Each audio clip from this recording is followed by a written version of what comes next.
Hi everyone, my name is Chipo. I am with an organization called RHONAFLO Foundation, and I know that this is not a format that we're used to in terms of me updating on what we're doing, supporting pregnant children 17 years and under within the communities that we work in. But today, so much happened, I felt like typing it out would just be too much.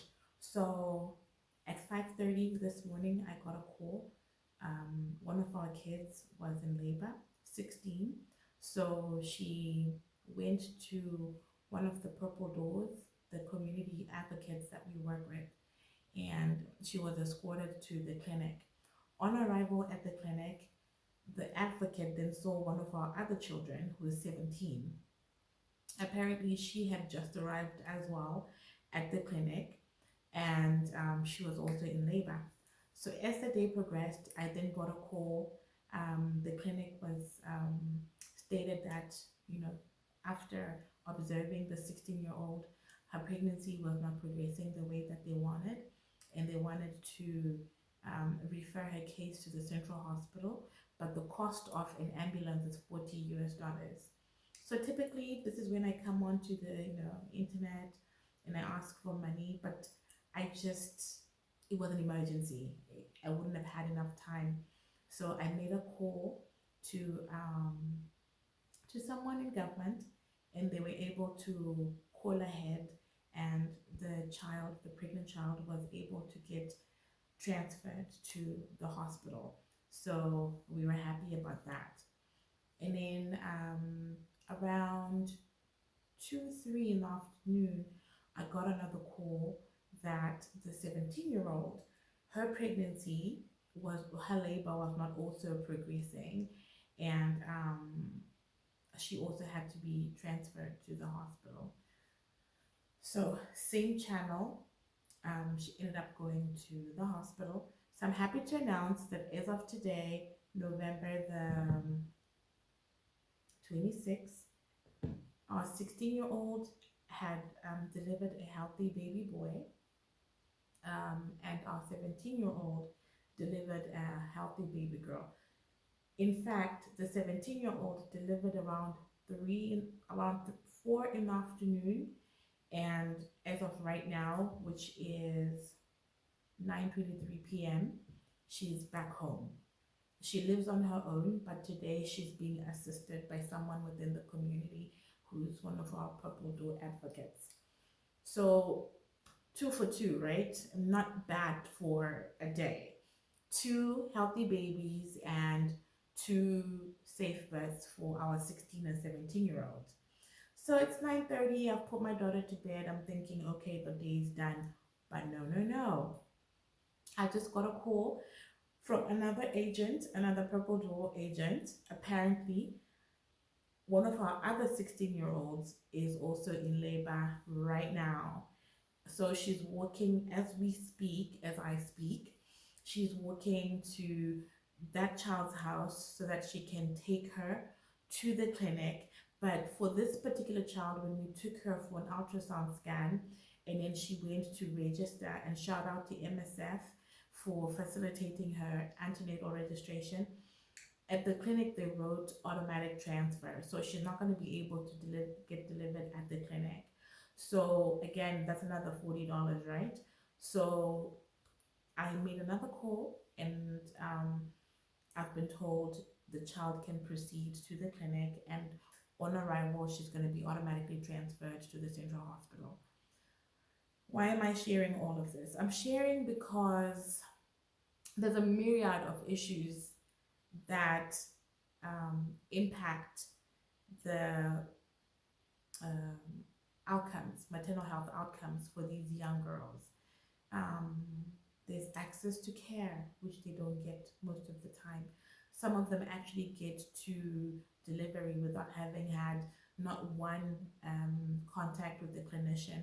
So for me, that then begs the question, how are we going to get to zero new infections if we don't even know or have the capacity to test these children, these pregnant children, because antenatal care has a $40 tag to it, at least in the community that we're working in. I don't want to say what community.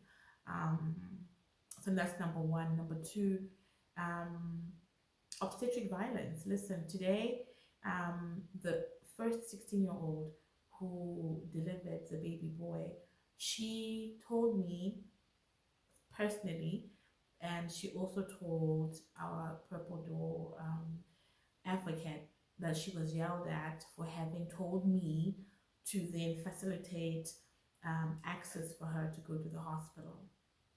So it becomes really deleterious to everything that we're doing, all our efforts within the community, advocating and cultivating that health seeking behavior in children, to say, don't not go to the clinic. But then when they get there, they're not treated well, right? They are mistreated.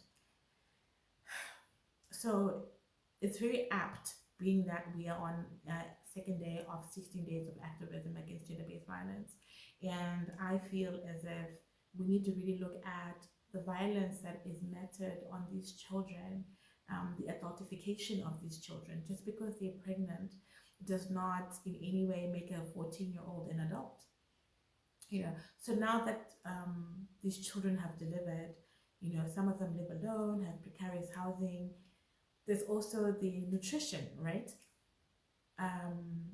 The 16-year-old, sadly, her first child passed away last year. We've been with this girl for the last 3 years.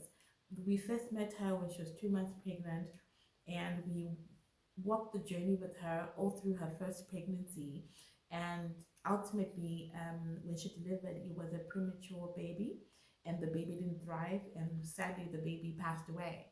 And because there are no mental health facilities or services that are specifically targeted to this very vulnerable community of children, um, they suffer. So my surprise at a community get together that we have every Friday within the community with the girls, and she came and she was pregnant again. Um, you know, and now she's delivered her baby. But then I'm also thinking she's already so thin, and food security is a concern for her. What's going to happen now that she has this baby? She's going to need a lot of care. All these children with children need care. So I'm only popping in. I'm going to learn to make these videos shorter, but I really felt the need to express how overwhelming this work is, but I'm also overjoyed. I mean, what a day. We're 2 for 2. Um, and now we pray and hope that the third girl also has a safe birth. So I'm also appealing, please help us. We have 0 birth kits left. A birth kit costs about $50 to put everything together.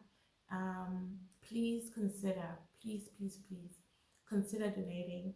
We have about 17 girls that are actively pregnant, and they're so late in their pregnancies, they could deliver, well, actually, technically now we've got 14, because 2 have delivered today and 1 is in labor. So we now have 14 girls. So please help us. I'm gonna make sure that on the video there's a little picture with our bank information and ways that you can partner with us. And yeah, let's save lives together. Thank you so much.